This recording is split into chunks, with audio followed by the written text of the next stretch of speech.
Yo, what's cracking? It's your homeboy Ice Cube, and you tuned in to Everything Snowboarding and More podcast. You know what it is, baby. Welcome back to episode number 58 of the Everything Snowboarding, Outdoors, and More podcast. This week's podcast is being brought to you by Snow King Mountain Resort. Snow King Mountain Resort offers steep, deep, and uncrowded skiing right here in the heart of Jackson, Wyoming. For more information, check out Snow King Mountain Resort. This week's special guest is Tom Turiano. Tom Turiano is a legend when it comes to skiing here in the Tetons. He essentially wrote the book on skiing, all the maps, all the climbing. This guy, if it wasn't for Tom, so many of us would not be able to ski the terrain that we do. So I am so proud to have Tom here in the office for this episode of the podcast. Enjoy. Ladies and gentlemen, this week's special guest is Tom Turiano. Tom literally wrote the book on skiing in the Tetons. I'm sure you've probably heard this analogy before, but Tom, welcome to the show. Thanks a lot for having me. So what's your background, Tom? Let's start with, what do you do for a living? Well, let's see. I've always been kind of a freelancer. I've never really had much luck keeping job, or, I could keep job, but I didn't enjoy like working for other people. So I always wanted to do what I wanted to do. And that was play guitar, ski, and climb. So I went to college in Colorado for geology, at Colorado School of Mines. And I was there, studying geology and calculus and saying, I don't like any of this stuff. I like skiing. I like climbing. I like guitar. And so I remember one day just kind of closing my calculus book and deciding that I wasn't going to continue. And that was after a bunch of my roommates and I did a trip to Jackson, for spring break. We came up for a week. When was that trip to Jackson? That was in 84, but I had been here as a kid as well in as a high schooler in 1980. So yeah, 84 was my high school graduation. And then I guess it was the spring of 85 that I did the spring break trip here. And so at that moment, the moment that I closed the book on calculus, I decided I knew where I was coming. And so everything I did from then on was working to get here. So I spent the summer working in Colorado and bought a car, and then in the fall, I drove up here fall of 85, lived in my car for one night, 2 nights or something like that, and then found a place to live for $90 a month. Wow. $90 a month. Yeah. That lasted a month, and then I found another place for $110 a month. So wow. That's what it was in those days. Okay, so you shut the book on calculus, open the book to skiing. Mm-hmm. Who were some of your mentors when you moved here?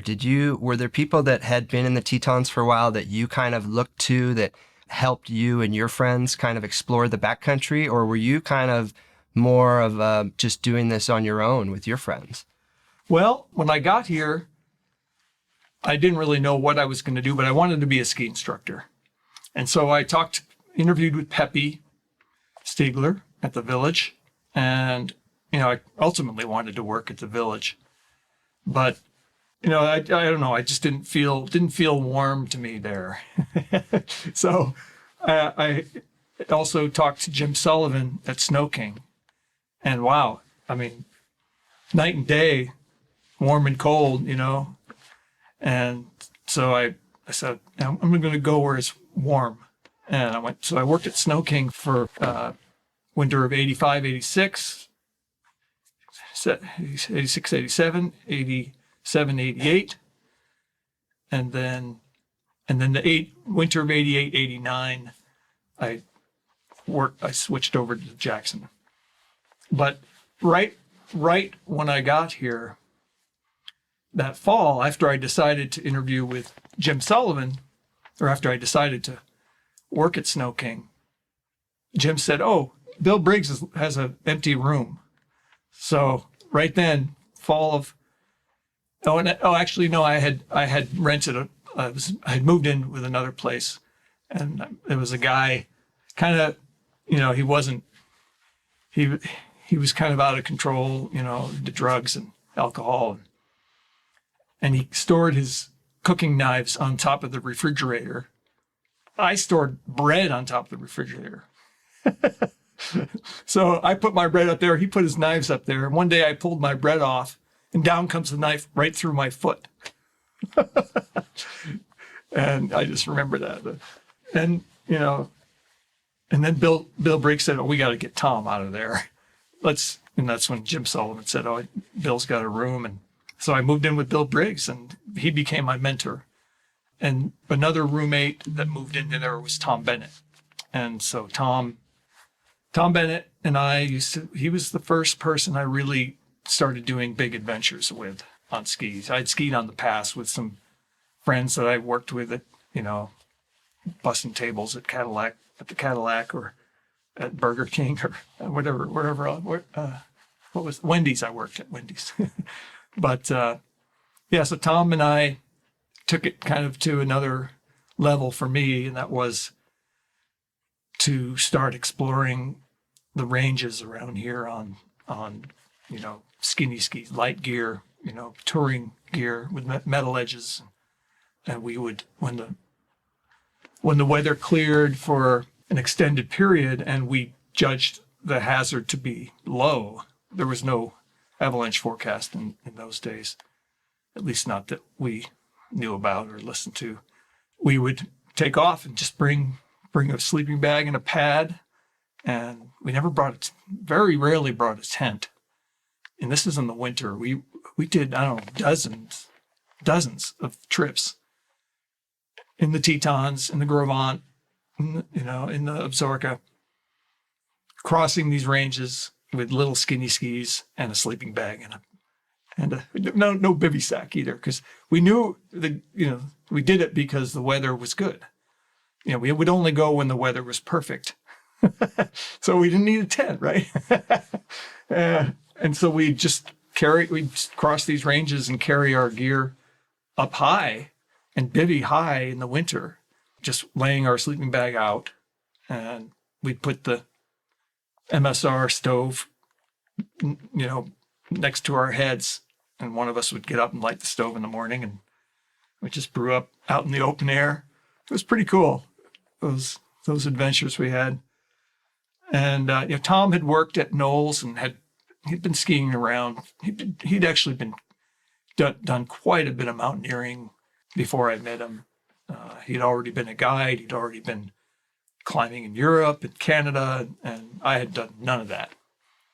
So he was my kind of on the ground mentor. Bill Briggs, I would say, was my philosophical mentor, maybe. I never did anything with him beyond skiing on the pass or Snow King, but I actually just picked him up. I saw him at the bus stop, and I backed up and I said, "Bill," and he said, "Oh my God, it's been a long time." It was pretty cool. So I actually had a copy of Select Peaks in the car, and I handed it to him, and he said, "Oh, look, I'm on the cover of another book." So that was pretty neat. And I just dropped him off at his house. So for any of obviously our Jackson listeners are going to be familiar with Bill Briggs, mm-hmm. But for anybody outside of the Tetons, who was this philosophical mentor that you had? Like what was his background in skiing or climbing or, being here in the Tetons? Yeah. So Bill was, I'd say the pioneer, the father of ski mountaineering in the U.S. And he was a Dartmouth skier, a Dartmouth student, and he worked his way out to Jackson. And I don't want to get too much into detail on Bill because he's, there's been a lot written about him, but he came out here, was inspired by the mountains, and decided to stay. And he started the Great American Ski School at Snow King, who I worked for that first winter, or those first 3 winters here. And he also worked for Exum Mountain Guides for 22 years or so. So having Bill, living with Bill and hearing his stories and seeing how when I met him, he was already kind of retired from most of the things he was doing. And he had a number of courses for ski instructors and guides that he was offering. And I took everything he had to offer, a study course, which was about how to learn and how to teach, and then a communication course, and then a ski instructor course that talks about the various skills and maneuvers of skiing, and then a guides course. And so I took all that, over the course of that 3 years with Bill. Where I'm trying to lead you into is kind of some of your books and some of the writing that you've done. When I first moved to the Tetons, it was told, you need to buy this book. If you're going to be a backcountry skier, start here. Mm-hmm. It's kind of, I tell all my contributors, anybody that's new to the Tetons, I'm like, okay, like you've just moved here. Here's your guide. Mm-hmm. Where did this idea kind of come from, and how, when you were skiing in the backcountry and you're out there sleeping, at one point did you say, we should be marking down where we're going, mm-hmm. and we should be cataloging all this? Mm-hmm. Was that a thought from the get-go, or was that kind of a secondary as, hey, this is something I can do in the future to make a book possibly? Pretty early on, I was, when we were doing these trips, not necessarily the traverses with Tom Bennett. It was more I don't know. I guess it was around the spring of 86, 87 when I started, skiing peaks and realized, oh yeah, let's go ski peaks. So I skied Jackson Peak, actually that took like 6 attempts, because I didn't know, there was no information about how to get up there. So I tried all sorts of different approaches and got all screwed up a bunch of times and then figured it out. And so, yeah, you had a bunch of questions in there, but like my work was ski instructing originally. And then Briggs also had a permit on the pass. So I started, once I finished his guides course, I could then start guiding people on the pass. And I did that in the late 80s a little bit. It wasn't, back then there was no clientele really for that, very little. And so most of my income was from ski instruction. Even when I moved on over to the village, worked full-time there. I also started working for Rendezvous Ski Tours that year that I switched over to the village, started guiding your trips up to the huts on the west side of the Tetons, and guiding some day tours for them. So it was really once I started skiing in the Tetons, in the peaks, that I skied buck and disappointment. And I remember coming down from some descent one day, I think it was the spring of 87. And I was walking across like knee-deep slush in Lupin Meadows and said, wow, this is great. People need to know how good this is. It's such a great day. Even though I'm walking through the slush now, it was a lot of fun. And so I want to write a book about it. And plus I had Bill's influence. Bill, being retired, semi-retired from what he had done. He was retired from Exum, certainly. He was still directing the ski school and very involved with that. But he sat at his computer every day writing something. And it was a lot to do with the Stagecoach Band, how to work together as musicians. And also it was a lot, he wrote, about all sorts of subjects, but focused on his businesses, his music, his guiding, his ski instruction. So I saw that. I was like, wow, Bill, he's writing this stuff down. Yeah, maybe I should do that. And plus I always had kind of an academic side. I didn't want to just be a climber or a skier. I wanted to be able to express it and share it and, analyze it. And that's another influence was Bill was the scientist of skiing. He analyzed skiing like nobody else, and I saw that too. It was like, wow, you can actually be thoughtful and academic with these activities that seem so physical materialistic. So I said, well, what am I, I don't know. I don't know if it was a conscious thing, but I'm doing this stuff, but I also see this other side, this academic side that I could do. And so the idea to start writing the book came that spring of 87. And then in the fall of 88, I started working on it. And I had also become friends with Lee Ortenberger, who was the guidebook author for Teton, climbing in the Teton range. And I saw how he went about these things. And looking at his book, you could see how much history he had dug up. And I thought, well, if I'm going to do a book, I got to do it like that. And so it became all about contacting, the skiers that were here. And of course, I started with Bill, and he told me, oh, you got to talk to so-and-so and so-and-so. And before I knew it, I had a lot of historical information. This was before computers, really. And so I kept everything, I had this questionnaire page, and I wrote it all on paper, and I would send people a copy of this questionnaire page with questions on it, and then they would fill it out by hand. And I still have all those stacks of returned questionnaires. Just, got all this history from all these different individuals, and I learned quite a bit about the history of the region. And I didn't really know. I was just, to me, I thought I was starting from ground. There's nobody else in the world before me except Bill. So, but I quickly learned that wasn't true. And so that's kind of how the book started. And the result of that was my first book, Teton Skiing: A History and Guide. That came out in '95. And that book is very analytical. Is it? Even more so, I think, than your current books. It seemed, at first reading it, I was like, gosh, where do I even start with this? And, it just seemed like it was very technical. Mm-hmm. There was a lot of maybe geared toward more somebody that understood climbing and had a climbing background. And here I was as a skier, and I'm like, I don't know. I was told to buy this book, but I don't know.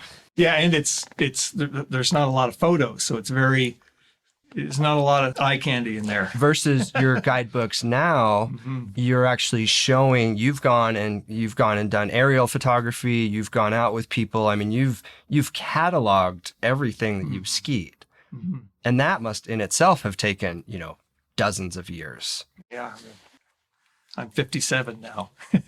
57 minus 18, it's 39 years. Yeah. I came here when I was 18. So how many books total do you have published as of now? Let's see. Teton Skiing. And then I co-authored a guide to the Jackson Hole ski area just before the gondola was put in. Or, just before they did a big expansion. So the moment the book came out, that was obsolete. And then after that was Select Peaks, the first edition. So that's 3. And then the 4th book was the Jackson Hole Backcountry Skier's Guide South. The 5th book was Teton Pass Backcountry Guide. And now 6 is the revision of Select Peaks. Wow. I mean, okay, so 6 books. Most of the books are available for the public to buy currently. Is that correct? The Teton Skiing, the first book, is out of print. It's out of print. So is that the one that's on Amazon every once in a while I see, and it's $1,000 plus some very high price? Maybe not quite that much, and then the first edition of Select Peaks also is out of print. And that was really expensive on Amazon. But all the other books are available. The South book, Pass book, and the new edition of Select Peaks. What kind of pushback did you get from other backcountry skiers in the community with your book? I've heard you referred to as Tell-All Tom. And Tell-All Turiano. Yeah, and I laugh because, again, when I moved here, I knew, I don't know this terrain. I didn't have a mentor. I didn't have a guide at the time. I bought your book, and I pieced through it. And it was years before I even skied, even some of the mellow stuff I remember looking at the pictures of Edelweiss, and it looked like, I was like, oh my gosh, that's steep, and it's avalanche terrain, and it's backcountry. And I had taken enough avalanche courses that I was like, I'm I'm going to read this book for a couple of years. So it was a couple of seasons before, and I marked what I thought I wanted to ski. And I would say I've maybe skied, or I've maybe even looked at, out of the book that's, 300 pages worth of skiing, I've maybe skied 20 pages worth. Just a little slice of it. Now you mean? Yeah, still. Yeah, still. And it's amazing because like there's so much terrain in your books. And, a lot of, I think the one that I enjoy the most, the guide to skiing, Teton Pass, and not just Teton Pass, but it's all the different ranges, the Snake River range. If you're willing to get in your car, and even you and I have gone and skied before, and 20, 30 minutes drive from Jackson opens up a whole world of terrain, even another hour. But I think sometimes it's easy because the terrain's so good here that it's like, you know what, I can go up Teton Pass, or I can go on my snowmobile and go up to my little place that I like to go to, and I don't have to drive very far. And so sometimes I wish that I actually used more of the book. Do you find that a lot of people are kind of focused on a very specific area of skiing locally? Well, first of all, the pushback, I surprisingly didn't get a lot of overt pushback. It would be more like, it'd be more like, a friend of mine was hitchhiking and they got picked up and they were referring to my book, and somebody in the car said, "Oh, we ought to kill that guy." So I get kind of secondhand stories like that. And so nobody's really, I shouldn't say nobody, maybe 2 or 3 in 39 years of doing this have come up to me. Actually, I don't know if anyone's come up to me, but I'll get an email or a call, just say, this is, what about adventure? That was one that really stuck with me. And I think about that a lot. Like, yeah, what about adventure? What about the preservation of adventure? And that one, I try to answer that question all the time when I'm writing. Like, how do I justify diminishing the opportunities for adventure where you go into the mountains without any beta? How do I justify that? And I haven't come up with the answer yet, really.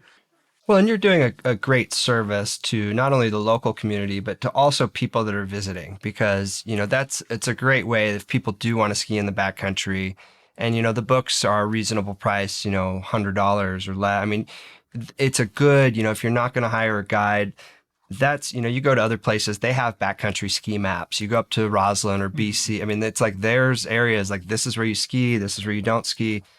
You're also part of the Teton Backcountry Alliance.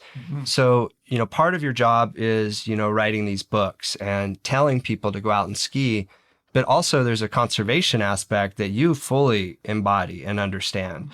It's kind of my responsibility, I think, to be involved that way, not just write the books, but I need to work toward reducing the impacts, and being on the board of a founding board member of Teton Backcountry Alliance has allowed me to contribute that way, a little bit. And you've been skiing in the Tetons long enough so that you've seen the user days and the amount of users completely change. Teton Pass, for instance, did not when I moved here 10 years ago, or 15 years ago, I rarely saw parking issues. And over the last couple of years, it's become like, wow, okay. And this is one of the things, the Teton Backcountry Alliance is looking at. Again, we have all this terrain in the Tetons, and somehow everybody is grouped up. I don't want to call it backcountry light, but I think there's some areas on Teton Pass that maybe are going to be safer than going much deeper into the Tetons. Maybe it's a familiarity thing. People have been skiing the slopes a lot.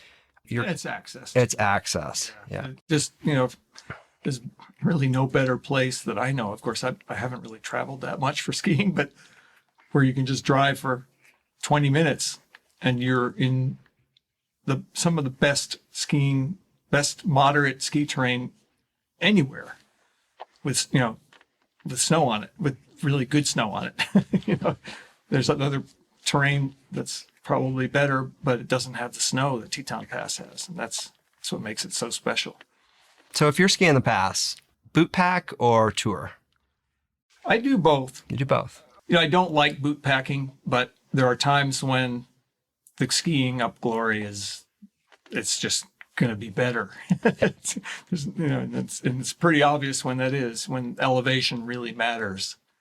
You got to get up there. And, if you go to Mount Ellie, that's not enough sometimes.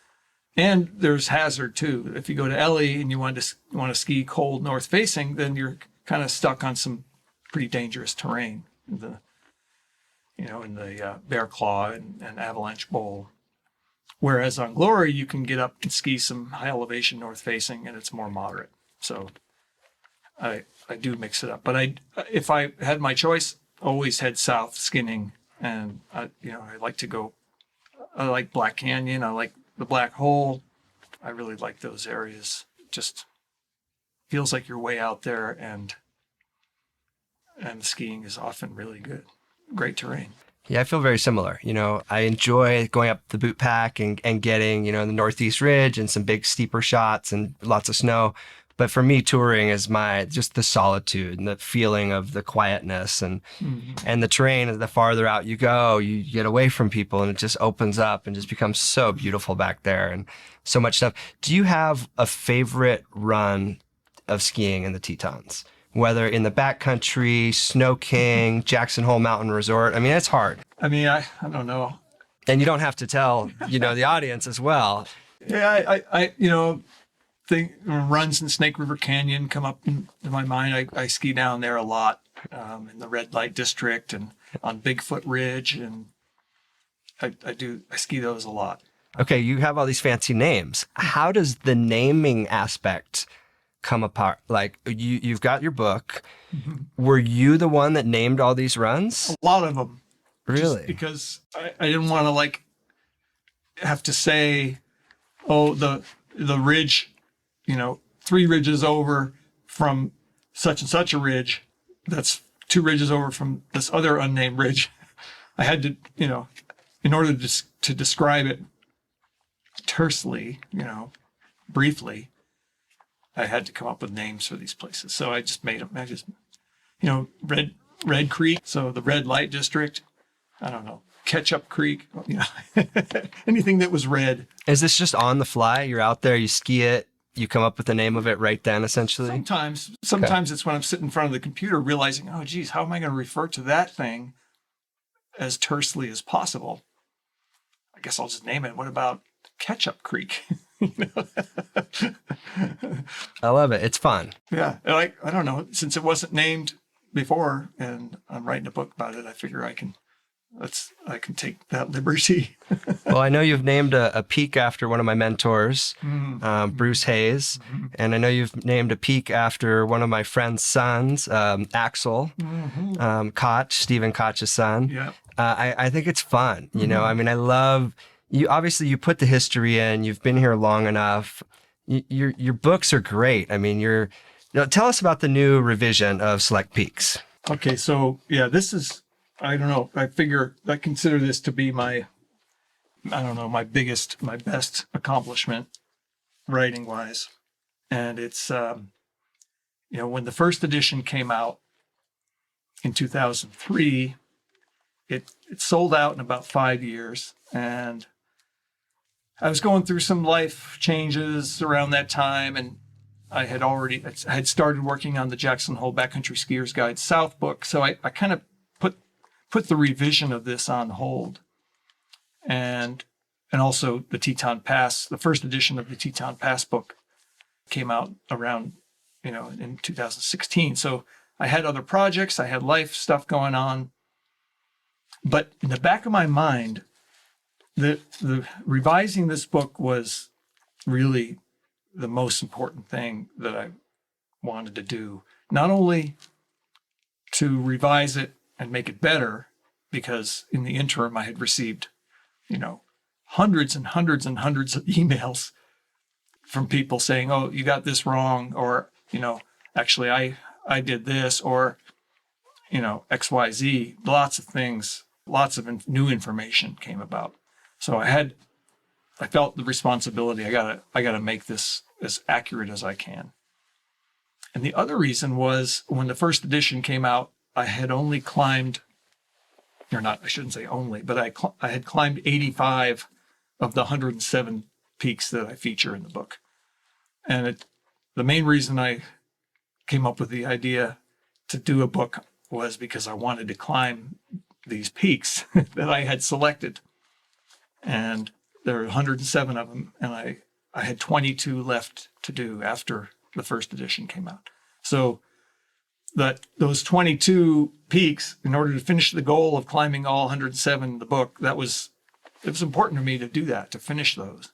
And so I did start ticking them off shortly after the first edition came out. I started climbing those, working on finishing the list of 22 peaks.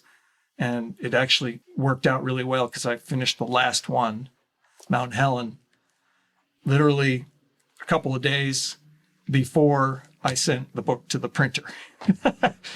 So that was really cool to be able to not only finish the book, but to finish all the peaks. So that was a great feeling to do that. And this is not a small book. I mean, this is like a Bible. This is thick. 630 pages. There's 107 peaks featured, and most of the peaks are 2 to 3 pages. And then I also have like deeper dive sections where in the first edition I had 80 pages of history in the beginning of the book. And that was kind of boring factoid reading, I thought, I think now. And so I eliminated the history in the beginning, and I chose the best parts, parts that were most interesting to me, and kind of separated them out into these, what I call deeper dives. And I delved quite deep into several subjects, and, that the first edition didn't go into, or didn't go into to my satisfaction now. And one of them is the first ascent of the Grand Teton. I've been studying and looking at everything on that for a long time, and it had become kind of, just an accepted fact that it was Billy Owen and, Franklin Spaulding and his crew that climbed it in 1898. But in the course of rewriting Select Peaks, I really was digging deep and looking at every little sentence in the journals. And I actually found some things that make me think now that it was actually Langford and Stevenson that did it in 1872. And then, of course, after Billy Owen did it in 1898, there was a big battle, in the press over who did it first. And that mystery, or that controversy, has gone on for, over 100 years. And so, I don't know, I think I've got it figured out, and the whole story of that is in the book. I love that you're going to become, you already are, but give it 50 years, 100 years, people are going to look back and they're going to be referencing what was in your book, because your books become an encyclopedia, like, to the history. Because again, so much of it was, maybe it was written down on notes, or you got the journals, or you said you have this stack of paper from before emails. We think now it's so easy just to share technology and share information. But like back in the day, that was the game of telephone, and the fact that you have that, and then even saw things that, okay, maybe I wrote this down and actually my research says it's somebody else. Like we're going with that now. I loved how you talked about different, people on first descents of a snowboard versus first descents of, tele skis versus alpine skis. And the Teton skiing book. Yeah. And just, I really thought that, again, you're very analytical. Like you dove into not just the history and not just the guiding and but you threw it all together. Mm-hmm. If anything, this is a 600-page book. That's not a one sitting type of thing. No. Sometimes I think, oh boy, I overdid it. It's too much. But, because I look at other guidebooks and I say, oh boy, this is nice. Like, wow, isn't it nice to have this little tiny package where it's all in there? So I'm like, that makes me think, oh boy, I overdid it on mine. But at least I can say, oh, the Teton Passbook is just the right size, right? The Teton Passbook is just the right size. Yes. 130 pages. Yes. But yeah, and it's interesting when I go to other areas, do I want to know all this? Not really. If there was a book this big about I don't know. Well, maybe I would if I was going to go to the Dolomites or something. Maybe I would be interested in the history, especially if there's a lot of photos and stories.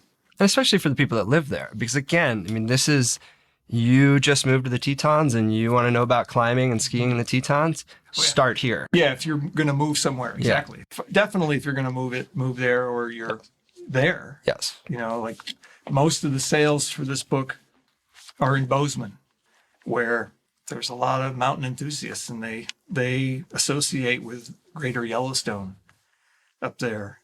And I mean, tell us about the Greater Yellowstone ecosystem. I mean, it's not just Jackson, and it's not just, Island Park, right? I mean, it's a huge... Yeah, it's kind of the whole uplift of mountains and the intact or semi-intact biosphere that this uplift of mountains plays home to, basically from really, it kind of goes from, includes the Tobacco Root Mountains in the northwest and maybe some of the other ranges up there. I don't know, Sapphires, and then down to the Winds in the southeast, and then in the northeast, the Beartooths and the Crazies, down to, even down to Soda Springs in the southwest. And there are a lot of ranges. I don't know, 30 or so ranges. I feature 13 of them in here, kind of the core ranges, the main core ranges in the region, in the ecosystem. But you're talking, lifetimes worth. Lifetimes. Yeah. I mean, you could spend many lifetimes just in the Winds or Absarokas, or Tetons. And if people are interested, and they definitely should, if you're listening to this podcast, you live in Jackson or you're visiting, where can they find your books? Like, where's the best way? Can they order them directly from you, or should they go to local stores? Like, what's the easiest way? The easiest way would be to order them directly from me, and that helps me out the most, supports me the most, and that's at selectpeaks.com.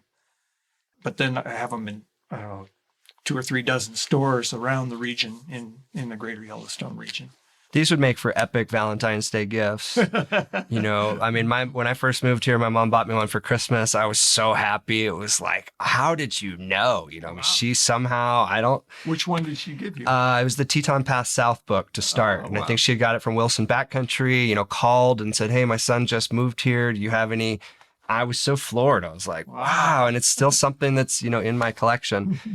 Okay, so people can order direct from selectpeaks.com.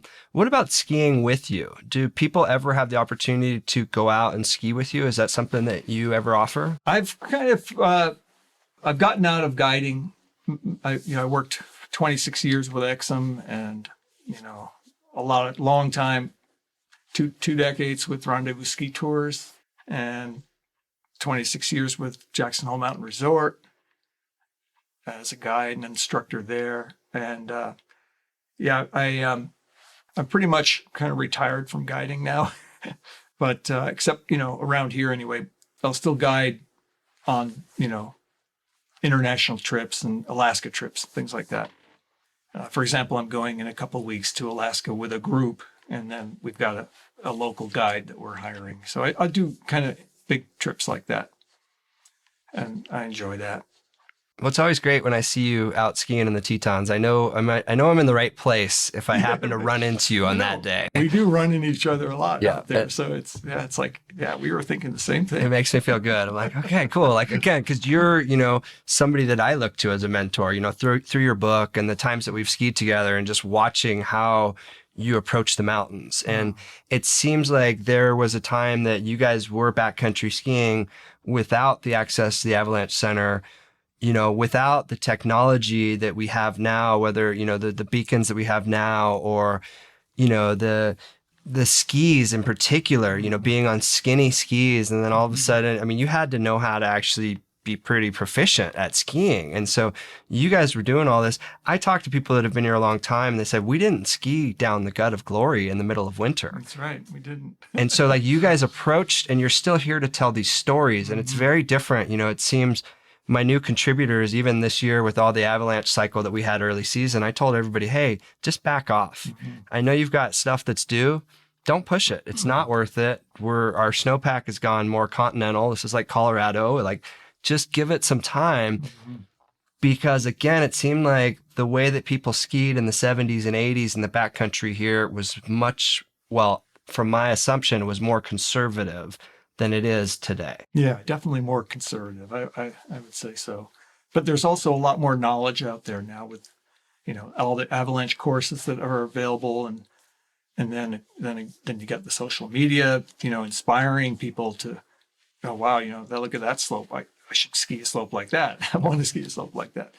But you brought up a good point. It is interesting how when you first get into the sport of backcountry, you tend to you become kind of goal oriented, and I, unfortunately, some of the books that I've come up with, and luckily you didn't do this, but some people do. They look at the book and they see that run and they say, I want to ski that. And they say, I want to ski that next Wednesday. Right. And they make a plan, and regardless of what the conditions, you don't know. I mean, that's a week out. Exactly. Right. And that's a mistake. Yep. It doesn't work that way.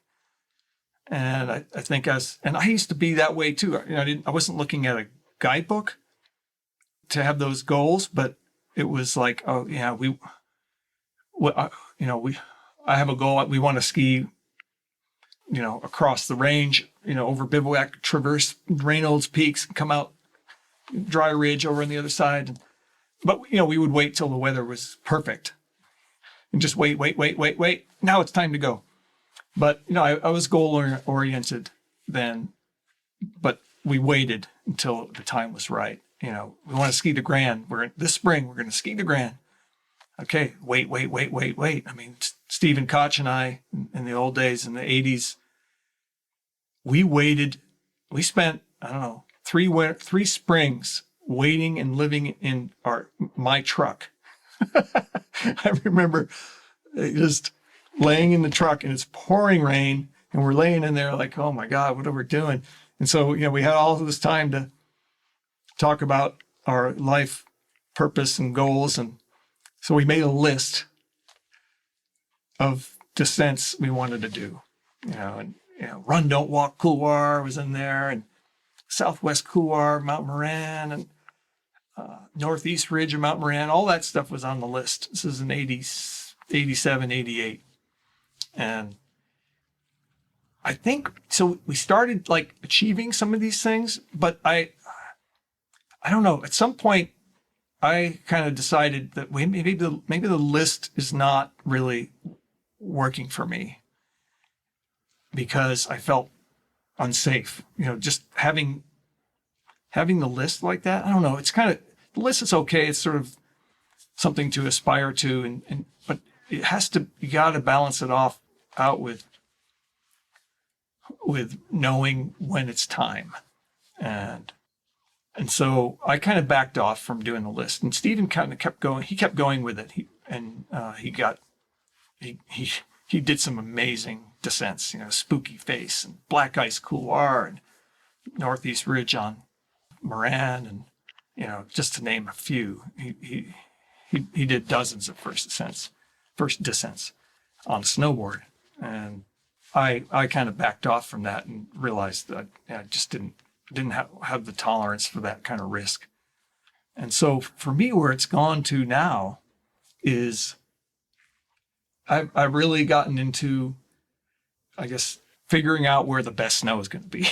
And, that was a thing long ago in the 80s. And I used to kind of make fun of those people, like, oh, all they care about is snow quality. It's funny. We weren't interested in snow quality. We were just interested in the goal back then. It was like, oh, when the sun comes out, we're going to ski across the range.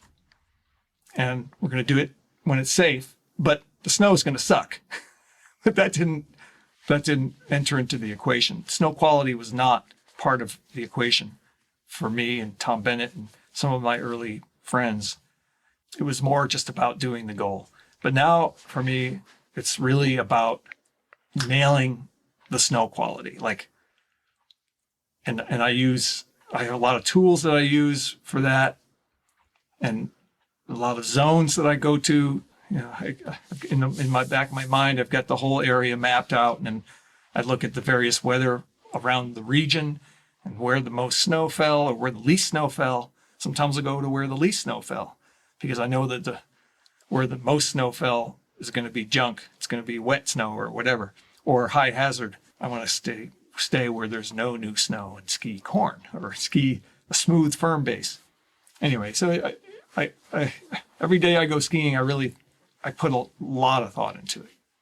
And I don't know where I'm going until the morning of. That's an interesting progression too that you've made, you know, from kind of skiing the bigger stuff to backing off that and saying, you know, I'm more interested in the snow quality because at the end of the day, that's enjoyable. If it's soft on the way up and soft on the way down and you had great untracked snow, that's interesting. probably different than skiing something that's like, oh, it was great, but it was like, you know, real hard pack and slide, you know, like I personally don't like to ski terrain anymore that has the consequence, if this slides, can I die? Right. And if I add both those up and yes, this can slide and yes, the consequences I can die, I'm like, you know, I'm probably in the wrong terrain today. And I love that you said, you know, it's okay to wait, and that you and Steven, you know, we've had Steven on the podcast and he talked about, you know, getting hurt, you know, skiing, I think it was up on the Grand. And I mean, there's a lot of people that have just moved to the Tetons, even my new writers and my contributors, everybody's so, the bravado, especially now, it's like by the time you've moved here, you know how to ski, you're wanting to all the social media. Totally. You've a list. I mean, I love when I kind of cringe. I don't love it when people are like, oh, I'm going to ski such and such this season and this. And, oh, we're going to ski this and this next weekend on Saturday because it's my day off. I'm like, that's 10 days from now. 10 days from now, yeah. Like, how? No, you don't even make that decision. Maybe that's one of the zones you want to go to, but you better be making decisions as you get, you know, within 24 hours or the day of, the morning of. And based on conditions. Based on conditions. Yeah. And obviously, I'm sure there has been some people that have looked at some of the lines in your book, whether skiing or climbing, and gone up and probably had either accidents or worse. And it's like, I think about the epics that I've caused or that I've for sure, to. for sure. But you do it responsibly. And like, I love that you talk about not only the descent, but how to safely get up something. I think that's incredibly important because I mean, and then the fact maybe there's different routes. I mean, and this is, again, stuff that you spent a lot of time walking around in circles in the woods then, right? I mean, trying to get up. You said Jackson Peak took, what, 6 attempts? 6 attempts. I can only imagine just slogging like, nope, that didn't work out. Let's go back and do it again. Yes. Okay, I want to check this off the list. Well, we're going to go do it again. I mean, that feedback loop that it took that many times and you kept going, like that, it's a great stubbornness that you're like, this is what's happening. You know, and now luckily you've kind of laid the paths. You know, at least locally, it seems like most of the stuff you've kind of shown people, hey, here's a good way to safely ski it. And maybe even condition wise. I'm not going to say the particular run I like to ski, but it's a great run that I take my snowmobile out to, and you've talked about it in the book, and you said it's one of the runs you've seen the biggest avalanche of your life. And you watched your friend grab a hold of a tree and somehow he held on.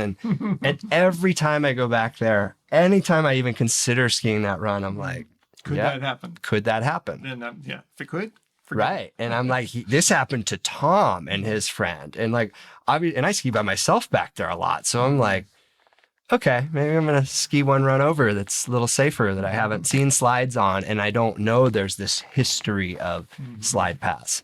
So I think what you've done is just absolutely incredible for all the backcountry enthusiasts locally. You know, we're really proud. I'm proud to call you a friend and a mentor. I'm excited to dive into the new books. I mean, if people don't know of you and they're in the Tetons, like they should. And I honestly encourage them to go onto your website, order the books, and just familiarize yourself with what's going on. And like you said, there's so much history involved. And the fact that you took all that time to catalog not only the skiing, but like okay, who were the stories? Who were the characters? Because at a certain point, the Bill Briggs and those guys, they're not going to be around anymore. And now it's like, you've cataloged all this. I mean, that's huge. You know, I sat with Gator, you know, an old cowboy, and got him to tell his stories. And I was like, this is so important. I think Bruce Hayes is kind of the next one, because even Bill, it's like, I'm so fortunate that so much of what you got came from, as you said, was probably the face of ski mountaineering, or the original in North America. That led Tom to being Tom, and then writing the books that you've written so far. Yeah, it's pretty cool. Yeah. Well, Tom, I appreciate you coming on the show. I guess last but not least, if people want to get into backcountry skiing, like what somebody just moved to the Tetons, one of your friends' kids wants, they're 16 or 18, they want to get into backcountry skiing. What's the good first step that you recommend? Well, I mean, there's a pretty good path laid out now, and with there's a great program for kids at the high school that that brings high school age kids and younger out into the hills and teaches them the skills and the precautionary measures to avoid trouble. And then there's the Coombs Outdoors. There's great programs that get people out. And then, beyond that, then, avalanche classes. There's so many available with great instructors in Jackson Hole Outdoor Leadership Institute, American Avalanche Institute, Jackson Hole Mountain Guides, Exxon Mountain Guides, Teton Backcountry Guides. They all offer avalanche classes, the Ostmark. And so there's a bunch of guide services that teach avalanche training.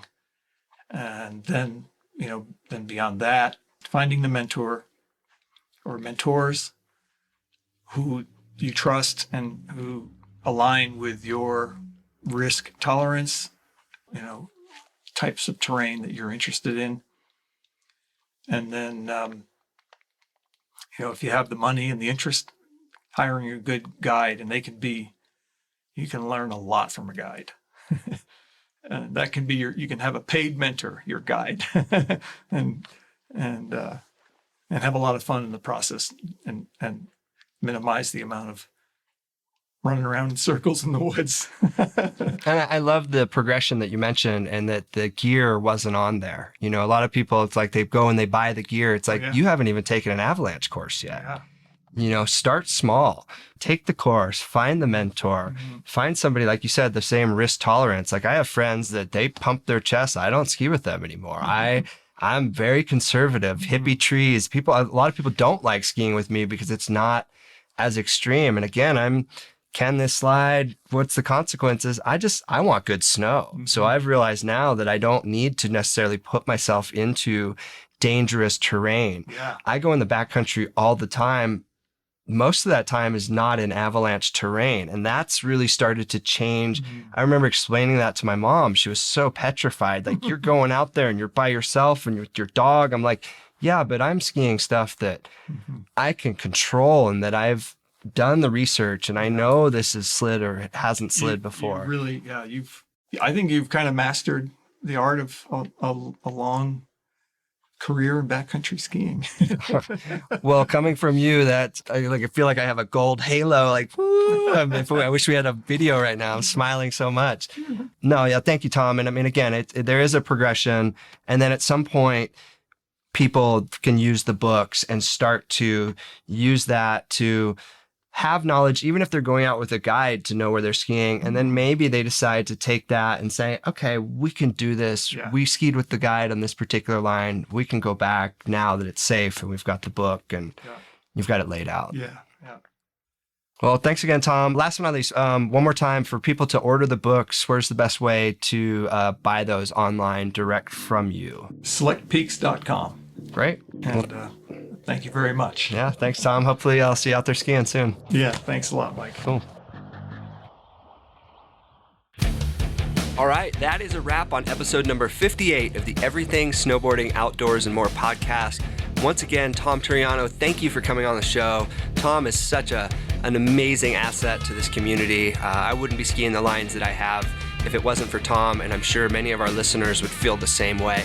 And once again, thank you to Snow King Mountain Resort for sponsoring this week's podcast. Snow King, just an amazing, I actually just took some runs this morning. It was steep, it was deep, there was nobody there.